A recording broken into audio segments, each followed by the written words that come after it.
کیا تم خیال کرو گے کہ اس کے اوپر کوئی جسم کی میل باقی رہ جائے گی؟ کیونکہ 5 ٹائم جو غسل کرے گا کوئی اس کے اوپر میل ہی نہیں رہے گی۔ اچھا، صحابہ کرام نے عرض کی نہیں، آپ صلی اللہ علیہ وسلم نے ارشاد فرمایا 5 نمازیں گناہوں کو اس طرح ختم کر دیتی ہیں جیسے پانی میل کو ختم کر دیتا ہے۔ سبحان اللہ۔ جیسے اب نہاتے ہیں، غسل کرتے ہیں، 5 ٹائم ہم غسل کرتے ہیں نا، وہ سارے کے ساری جو بھی ہمارے جسم پہ میل ہوتی ہے وہ ساری اتر جاتی ہے۔ اسی کی طرح جب وہ کیا ہوتا ہے، جب ہم نماز پڑھیں گے وہ گناہ جو ان سے ہوں گے وہ میل کی طرح اتر جائیں گے نماز پڑھنے سے۔ پانی میل کو ختم کر دیتا ہے۔ اچھا، نماز کے لیے وضو کرنا شرط ہے، وضو تو کرنا ہی ہے نا، نماز جب پڑھیں گے وضو تو ضروری ہے نا۔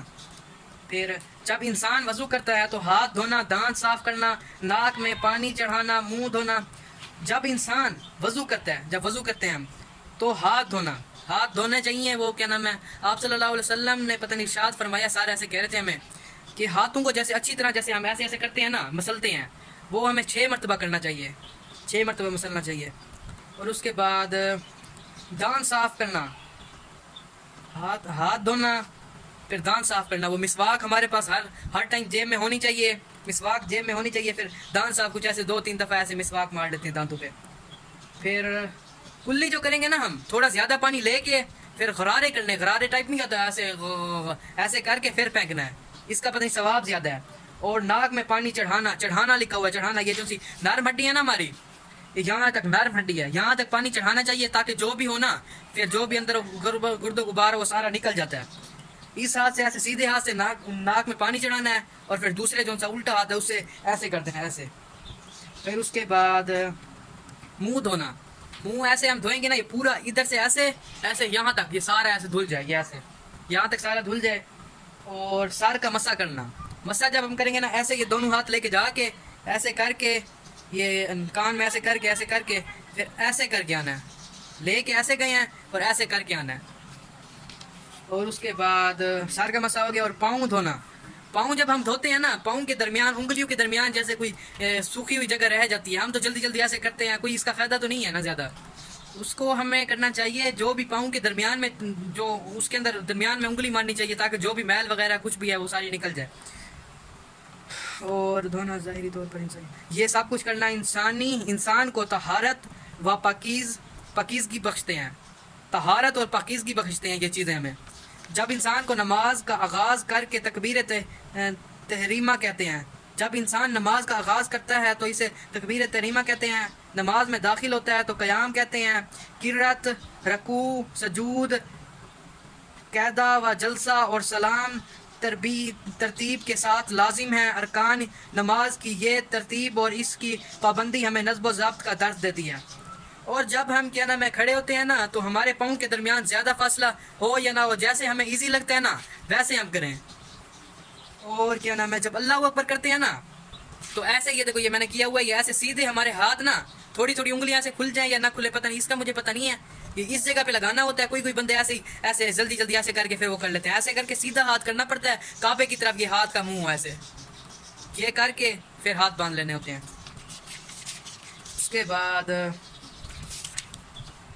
بعد ابھی 2 منٹ بتاتا ہوں۔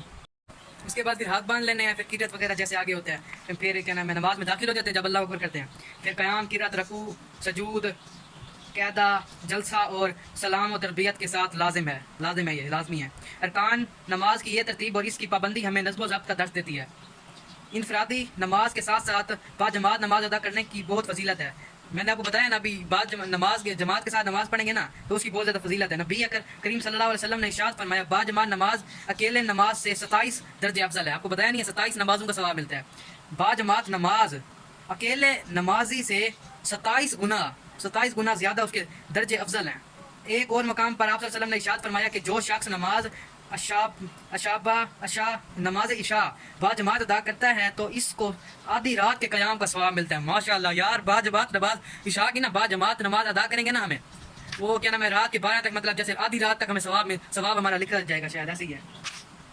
تو آدھی رات کے قیام کا ثواب ملتا ہے، مطلب آدھی رات تک ہم عبادت کرتے رہ گئے ہیں، اتنا اللہ تعالیٰ کی ذات کو ہے۔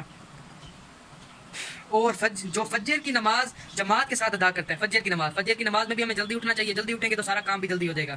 فجر کی نماز جو فجر کی جماعت کے ساتھ نماز ادا کرتا ہے اس کا بقیہ آدھی رات کا ثواب مل جاتا ہے. جو ہم نے آدھی رات عشاء کی نماز پڑھ کے وہ آدھی رات کا ثواب ملا تھا, مطلب آدھی رات تک ہم پڑھتے رہ گئے, اور جب فجر کی بعد جماعت پڑھیں گے تو پچھلی جو سی آگے رہ گئی تھی آدھی رات وہ فجر کی نماز کے ساتھ وہ بھی مطلب ہم پوری رات وہ کرتے رہ گئے عبادت اللہ تعالیٰ کی.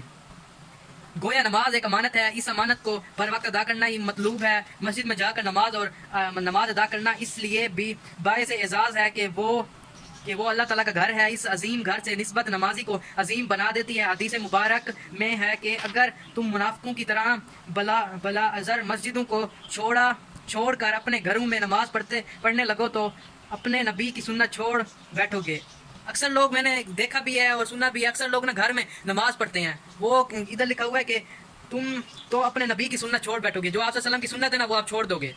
گھر میں نماز نہیں پڑھنی چاہیے, اس لیے ہمیں جا کے مسجد میں نماز پڑھنی چاہیے. اور اگر اپنے نبی کی سنت چھوڑ دو گے تو گمراہ ہو جاؤ گے. اگر ہم اپنے نبی کی سنت چھوڑ دیں گے تو ہم گمراہ ہی ہوئیں گے نا. اور اب ہے نماز کے فوائد و ثمرات. گھر سے مسجد کی طرف چل کر جانا اور مسجد میں نماز کو اس کی شرائط کا لحاظ کرتے ہوئے ادا کرنا انسان کو جسمانی اور روحانی طور پر مضبوط رکھتا ہے. فجر کی نماز کے لیے صبح کو بر وقت اٹھنا, چہل قدمی کرتے ہوئے مسجد جانا بذات خود ورزش کا درجہ رکھتا ہے جس سے انسان کو روحانی اور جسمانی فوائد حاصل ہوتے ہیں. جب ہم دور تک مسجد میں جائیں گے پیدل چل کے وہ ورزش ہوگی ہمارے لیے, ورزش کا ہے اور روحانی اور جسمانی فوائد ہے. جو ہم چل کے دور تک مسجد میں جائیں گے تو ہمیں کیا نام ہے روحانی اور جسمانی فوائد حاصل ہوتے ہیں. اب یار 2 منٹ اذان آ رہی ہے, اذان ہو جائے, بلکہ صلات آ رہی ہے. ہاں چلو صلات ہو جائے پھر آپ سے میں ابھی بات کرتا ہوں. اور یہاں پہ لکھا ہوا ہے مسجد میں باجماعت نماز ادا کرنے سے انسان محلے داروں اور دیگر نمازیوں سے ملاقات کی وجہ سے ان کے حالات سے باخبر, دکھ درد سے آگاہ اور خوشی غمی کا احساس کر کے ان کے ساتھ شریک ہوتا ہے. مطلب کوئی بھی جیسے کسی کی خوشی آ جاتی ہے, غمی آ جاتی ہے, دکھ درد میں اس کا ساتھ دیتا ہے. کوئی بھی دکھ ہوتا ہے جیسے ہم کسی کو دلاسا دے دیتے ہیں یار اللہ کی مرضی کے کام تھے ایسے ایسے, یہ کیا نام ہے ہمیں پتہ چل جاتا ہے جب ہم مسجد میں جاتے ہیں. احساس کر کے ان کے ساتھ شریک ہوتا ہے. انہی امور کا خیال رکھنے سے انسانی معاشرہ ترقی پاتا ہے. اگر ہم یہی چیزیں کریں گے نا تو انسانی جو معاشرہ ہے نا وہ ترقی پائے گا.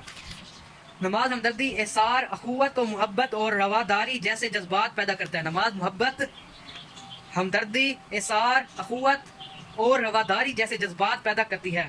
خشوع و خضوع والی نماز اللہ تعالیٰ کے ہاں بہت پسندیدہ ہے. خشوع اور خضوع کا مطلب مجھے نہیں پتا, آپ کو شاید میں بعد میں بتاؤں یا پھر نہ بھی بتاؤں, بھول جاتا ہے نا کہ ہاں بہت پسندیدہ ہے. مجھے تو یار پتہ نہیں ہے خشوع کیا ہوتا ہے. پھر نماز بے حیائی اور برائی سے روکتی ہے. وہ پہلے بھی پیچھے بھی لکھا ہوا تھا, نماز بے حیائی اور برائی سے روکتی ہے. آپ کو بتایا نہیں ہے میں نے.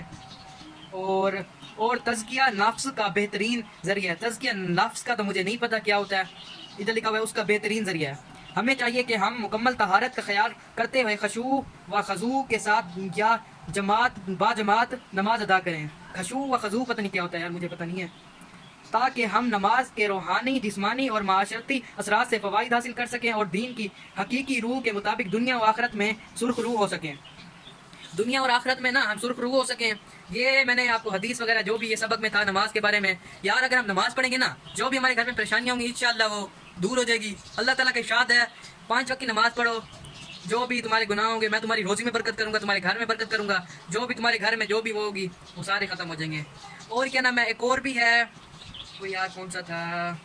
اور اللہ تعالیٰ کی ذات اتنی اچھی ہے نا, آپ کو یہ میں بتاؤں, اللہ تعالیٰ نے یہ بتا دیا ہے کہ انسان کو, جو بھی انسان ہے, کوئی وہ پرندے وغیرہ ہیں کوئی بھی ہیں, ان کو میں بھوکا اٹھا سکتا ہوں لیکن بھوکا سلا نہیں سکتا. ہم جیسے دانے اکٹھے کر لیتے ہیں, دانے اکٹھے کر کے ایک ہی ساتھ لے کے رکھ لیتے ہیں. کیا چڑیا نے بھی کبھی دانے اکٹھے کر کے اپنے جیسے رکھے ہوئے ہوں وہ رکھ دیتی ہو؟ چڑیا کو یہی ہوتا ہے نا کہ اللہ تعالیٰ اس کو دے گا. چڑیا جا کے صبح جاتی ہے اپنے بچوں کے لیے بھی لے کے آتی ہے, کہیں نہ کہیں سے اللہ تعالیٰ اس کو دے ہی دیتا ہے. اللہ تعالیٰ کا یہ وعدہ ہے, پتہ نہیں کیا ہے. اللہ تعالیٰ نا بندے کو اٹھا بھوکا سکتا ہے لیکن سلاتا بھوکا نہیں ہے. اب میں آپ کو کوئی اور ولاگنگ والی کوئی چیز دکھاؤں گا, پھر اس کے بعد اجازت لوں گا. یہ فرینڈز میں نے پانی والی بوتل اٹھائی ہوئی ہے, یہ دیکھیں. اب موٹر سائیکل پہ میں لے کر, اور یہ کم زیادہ ویڈیو بنا رہا ہوں نا ساتھ ساتھ, یہ کم زیادہ وہ ہو رہی ہے. یہ پانی ہے میرے اور یہ بائک ہے. بائک پہ میں لے کے جا رہا ہوں, آگے جمپ بھی آ گیا ہے, اللہ خیر کرے. رک گیا ہوں میں. یہ پانی کی بوتل ہے, یہ بائک ہے. اب چلو گھر جا کے آپ سے ملتا ہوں. فرینڈز وہ میں نے آپ کو دکھا دیا سارا کچھ، اتنی ساری نماز کی بات بھی بتا دیا ہے، لیکن آپ نے اس پہ عمل ضرور کرنا ہے. جو بھی میں نے آپ کو نماز کی بات بتائی ہے نا، اس پہ عمل ضرور کرنا ہے. آپ نے وضو کیسے کرنا ہے وہ بھی آپ کو بتا دیا ہے، اس پہ عمل آپ نے ضرور کرنا ہے. اور ابھی میں پانی لے کے آیا ہوں، وہ بھی آپ کو دکھا دیا ہے. سارے میرے کپڑے ابھی تک گیلے ہیں. اور مجھے اسی کے ساتھ دیں مجھے اجازت. میرے چینل کو سبسکرائب کر دیا کریں، بیل آئیکن ضرور پریس کیا کریں. چینل کو سبسکرائب اس وجہ سے کیا کریں کیونکہ جو بھی میں دین وغیرہ کی بات بتاتا ہوں وہ آپ کے پاس پہلے پہنچ سکے. اور اگر میری ویڈیو اچھی لگے تو میری ویڈیو کو لائک کر دیا کریں. اسی کے ساتھ مجھے دیں اجازت. اللہ حافظ.